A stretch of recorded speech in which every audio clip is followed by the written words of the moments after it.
Welcome to the deep dive. We turn your source materials into, well, instant insight. And today, we've got some excellent research you provided. We're going to use it to jump ahead, about 10 years. Sounds about right. Yeah, looking at the smartphone of 2035. And, we're not just talking faster processors here. We're really digging into three huge tech shifts that seem to be hitting all at once. It's a fascinating pile of material, really. We're trying to decode what happens when you get this collision between really powerful AI that actually lives on the phone, Okay. completely new hardware shapes, foldables, maybe rollables, AR glasses, and then the power and material science needed to actually make it all work. Right. So the mission today is figuring out what that collision looks like. Does the phone kind of vanish, or does it just change? The sources strongly suggest it evolves, but it's a big evolution. The 2035 phone, it'll feel familiar, you'll still hold something, but its job shifts. It stops being just this tool for accessing the cloud and becomes more of a really personal, intelligent companion, something that gets your context, your intentions, and does a lot of thinking locally. Okay. I think we have to start with the most obvious change then, the hardware, the look and feel. Let's talk about the end of the plain old rectangle. Yeah, that monolithic slab. The sources are pretty clear. It's becoming flexible. By 2035, foldables and rollables should be mature technologies, none of the early kinks. No more worrying about the hinge. Hopefully not. Yeah. They'll likely coexist. You'll have a small device in your pocket that, boom, unfolds or unrolls into a tablet-sized screen when you need it for, real work or multitasking. So it's like carrying a tablet without actually carrying a second device. Exactly. Saves pocket space, saves hassle. Though, the sources do point out, adoption's probably still going to vary, region by region, price tier by price tier. Makes sense. But what's really interesting, maybe even more than the folding, is the potential end of the camera bump, that big block on the back. They're getting rid of that. Finally. The idea is, replacing it with modular accessories. The phone body itself becomes this clean, flat surface, and it uses super strong little magnetic clips. Okay. So you only snap on the fancy camera lens, the big telephoto, or maybe thermal optics for your job, or even some kind of medical sensor.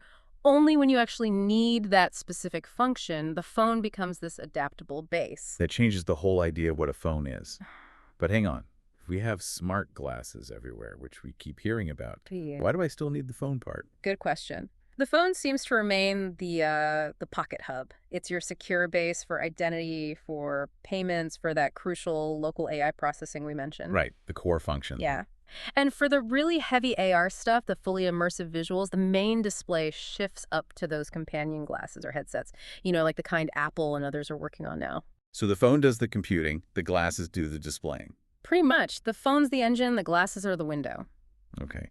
And speaking of sensing the world, the camera isn't just for photos anymore. The sources talk about computational perception.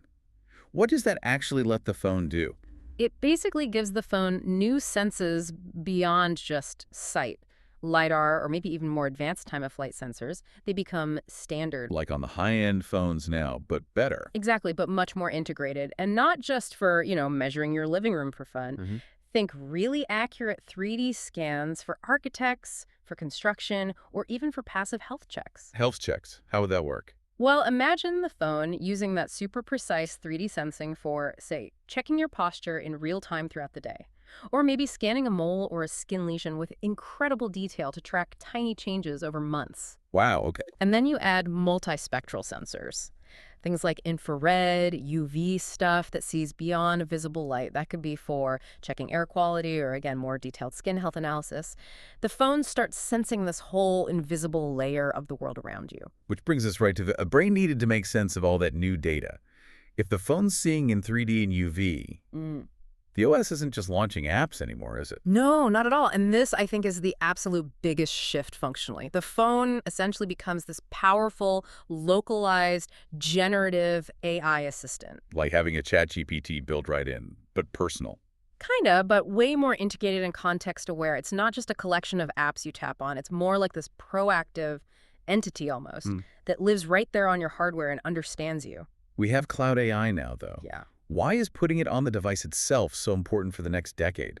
The sources seem really focused on this. Yeah, they are. It comes down to basically three key things. Yeah. Latency, privacy, and just plain reliability. For stuff like instant translation or drafting a message in your style, right now you need speed. Sub-millisecond response. You can't wait for a round trip to the cloud. Right, it needs to be instant. And there's privacy. This is huge. Your personal habits, how you speak, maybe sensitive health data from those new sensors. Yeah. Having that stay local is crucial for trust. Yeah, I wouldn't want my posture data going somewhere random. Exactly. And finally, reliability. It just works, even if you're on a plane or in a subway tunnel with no signal. The sources really paint this on-device AI push as, like, the main reason people will upgrade their phones in the coming years. Okay, so give me some practical examples.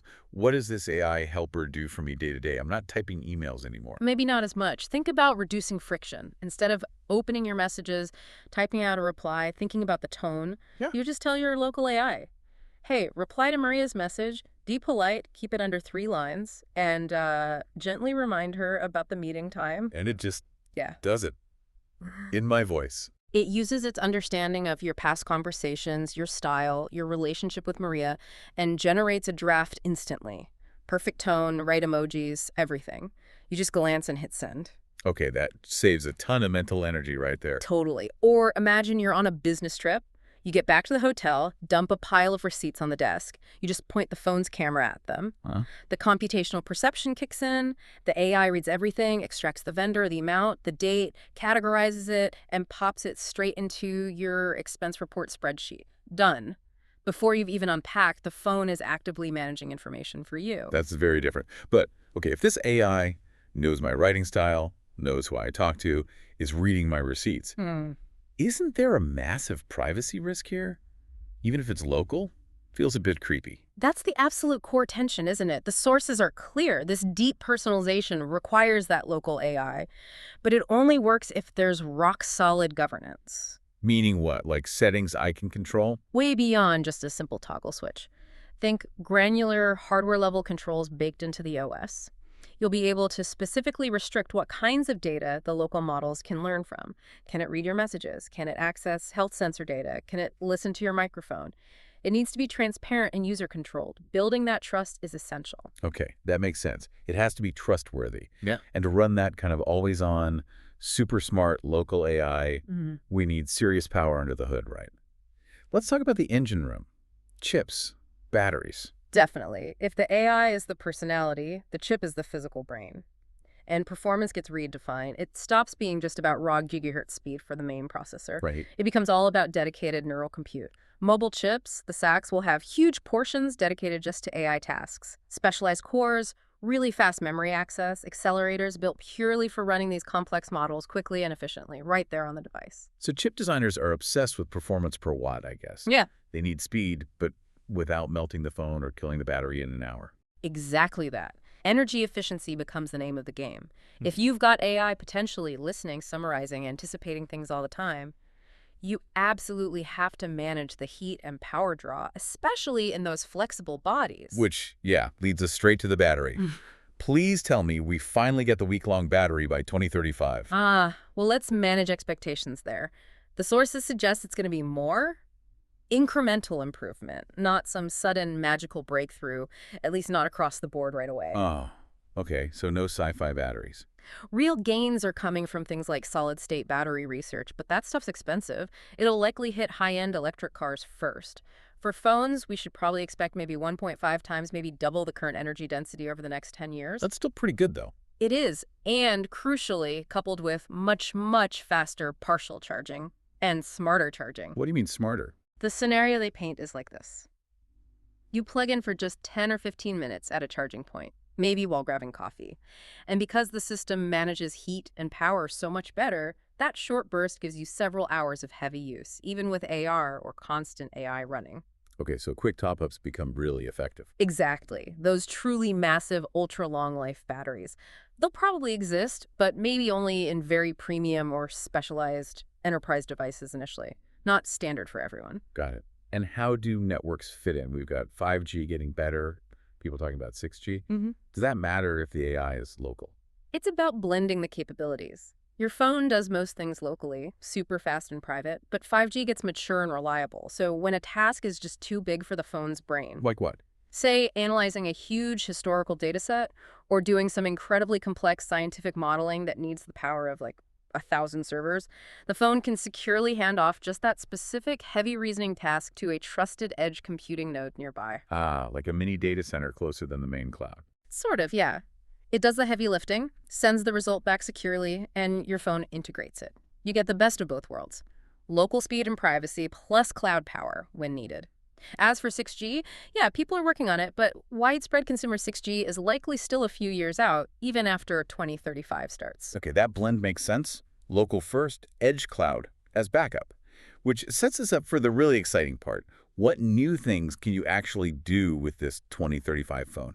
The stuff that makes you go, aha, okay, now I get it. Right, this is where that computational perception really shines. Let's take your perpetually leaky bathroom sink. Hey, okay, yes, fine. The one I pretend doesn't exist because calling a plumber is annoying. Perfect example. So instead of procrastinating, you just point your 2035 phone's camera at the pipes under the sink. Yeah. The local AI, using its visual understanding, instantly identifies the make and model of the faucet, figures out where the leak is probably coming from based on the water pattern or corrosion, and then it overlays step-by-step repair instructions right onto the real-world view.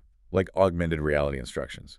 Exactly. It highlights the specific valve you need to turn, shows you which wrench to use, maybe plays a little animation of how the part comes off, anchored right there on the actual sink components. Okay, that I would actually use. That's not a gimmick. Right. Or think about international travel. The phone becomes this, like, real-time cultural translator and smoother. How so? It listens to the conversation you're having with someone local. It translates what they're saying, obviously, but it also analyzes the context and suggests, maybe discreetly in your AR glasses or on the phone screen, culturally appropriate phrases for you to use next, polite ways to ask something, common local idioms. So it helps you avoid accidentally offending someone. Yeah, or just helps you connect better, reducing that friction and misunderstanding when you're in a new place. We touched on health monitoring earlier.